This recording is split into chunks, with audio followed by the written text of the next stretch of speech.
Professor Berger, thank you so very much for joining me on my podcast today. You are a world-renowned author and speaker, and you have a new book out, Catalyst. Actually, what I'd like to ask you, if you don't mind, is there's actually, in the blurb for that book, there is a comment that says, marketers want to change their customers' minds.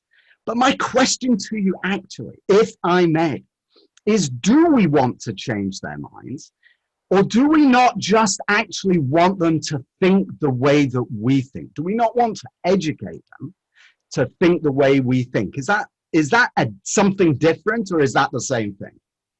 You know, the question you bring up at its core is a very interesting one, right? And when we think about changing minds, we tend to take the perspective you just talked about, right? I want to get someone to think the way that I think, which is okay, but it's a very egocentric way to think about change and behavior, right? Let me think about what I want and let me see if I can get other people there. What I talk about in the book, really at its core, is that pushing doesn't work, right?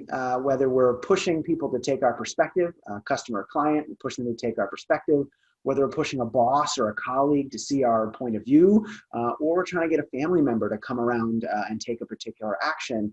We often think if we just give people more information, more facts, more figures, as you said, they'll come around to see our way of thinking. But there's a problem with that, which is pushing often doesn't work. If you think about a chair in the middle of a room, for example, pushing is a great way to get that chair to move.